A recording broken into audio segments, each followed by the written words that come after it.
about Sebastian Knapp. He's starring in the surprise hit movie Son of God, and welcome. what a yes, welcome. What were you? Look, this movie had almost $26 million at the box office. It indeed. It knocks the Lego Movie out of the spot. It parks itself right up there near the top. Were you surprised by the commercial success of a movie like this? I was and I wasn't. Now, it's amazing, always incredible to be a part of something, when you see all those zeros on the end of that. There's such a remove as well, you can't quite make the connection that it was this little thing, that you and your friends did a year and a half ago. So you're always surprised when anything that you do does well and captures the imagination. Having said that, at a couple of the pre-screenings that were arranged, we got an inkling because people's reaction was so extraordinary, and I've been acting since God was a lad, and I've never quite seen reaction like it, and I think that's the. So we had an idea that it was definitely the people that loved it really loved it, and they were determined to tell their friends and get their friends. And that's the key. Word of mouth. Word of mouth. The word of mouth is, though, they're making comparisons to the Passion of the Christ. It's not really the same because it's not as gruesome. No, it's not. I think there's so little material in this spectrum that the comparisons are inevitable in some way. However, they are extremely different films. The Passion focuses on the last 12 hours. We have a much broader time frame than that. And The Passion is a film for grown-ups. It really is. This is something for everybody. And we had lots of children in the screenings that I've attended, and all of whom have reacted very positively. We have a little bit we want to share with the audience. Can you set this up for us? Yes. So the clip that you're about to see is just after the feeding of the 5,000, and we've arrived there. And it's when the swell is really growing, and for the first time on that afternoon, people start calling Jesus Messiah. And so the clip that you're about to see is the aftermath of that scene when the disciples are gathered round the fire later that night. Let's take a look. The people today, they called you king. They think you are a Messiah. But you seem to ignore them.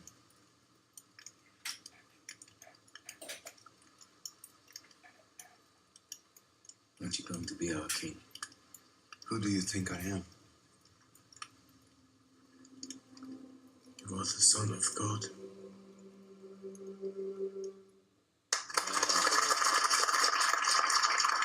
Now,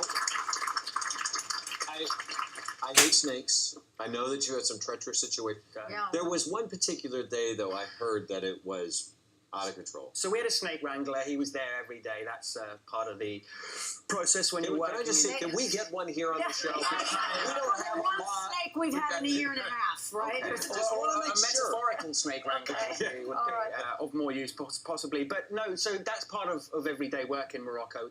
And this guy would kind of bag up about 10 to a dozen snakes a day. Vipers, cobras, all deadly. However, on the day of the crucifixion on the hill at Golgotha, he arrived to Mark and Roma, the producers, and with these 2 sacks. Anyway, long story short, he caught 58 snakes that morning, just off this tiny hill. Vipers, cobras, as I say, the symbolism of which was certainly not lost on any of us. Sure. It was treacherous, and I hate snakes just like you. I don't know. They are not. No, I mean they're expressionless, aren't they?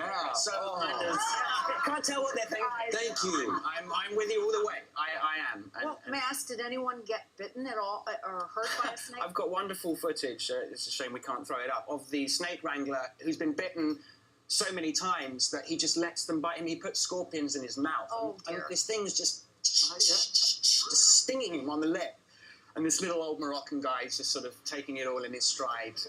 So luckily, no, we were, as I say, not the alpha men that we are. We were dreadfully mindful of, we were kind of from the set to the trailer. I think it's treacherous as hell out there. It really is. That's the reason I had become an actor, a famous actor, and doing big movies because of the snakes. Naturally, Because the snakes. enough to turn you off. I know.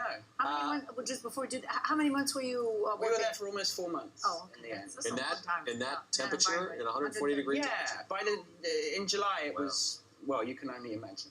So one of your, a lot of people have their hidden talents. You're an Indeed. actor, so it's not really hidden, but you can do, I heard, up to 40 different Oh, accents. Jessica's been telling tales. She on me, has hasn't been she? telling- Indeed. No, I was having some fun with one of your lovely producers yesterday and showing off, as I never need much of an invitation to do.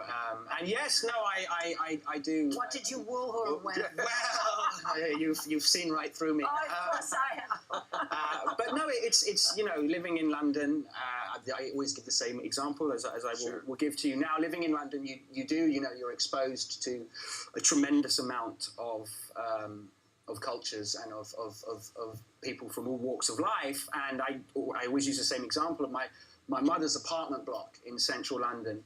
You just hear so much, so it becomes saturated in your subconscious. Now, obviously, I've been doing it a long time, but for example, we have this one guy. He's living above my mother in the come si dice in inglese, the apartment of above my mother. He's Italian. And it's Italian, and he's speaking all the time, and he's a very funny guy. You can, because he's lived there for many years, and I can hear when he's coming to bring some food for my mother. You pick up some little thing. Now the guy on the other side, he's from Paris. He's a very elegant Frenchman. He has a very different way of speaking, but again, he's lived there so long that you hear his voice every day. So for me, it's not a problem to understand where it is that these people can do this. We had another neighbour who's from Scotland. Now, I don't know if you know that accent, but that's an absolutely wonderful accent. One of my absolute favourites. That's where Ewan McGregor's from, from Edinburgh.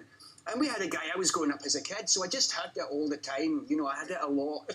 And that's quite a difficult one. And I will say, he modestly said that the Scots himself tell me that that's quite a good representation of it. But accents are something that have always really, really interested me and how people speak. And as I say, it's as much the intonation as the... Sure. the thing. That was amazing. Was that not amazing? Was that not amazing?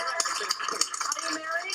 I'm not married. I'm unmarried. Oh, you must be a lot of fun to date because you never know who you're going to get. I am hilarious Yes, all fun right. to date. So, Yes, ladies, you don't know who you're going to go out with indeed, that night. Indeed. Who knows? Exactly. No, it's a lot of It fun. doesn't matter what accent you have. You should go see this movie. Take the accent with you. Son of God. It's in theaters right now.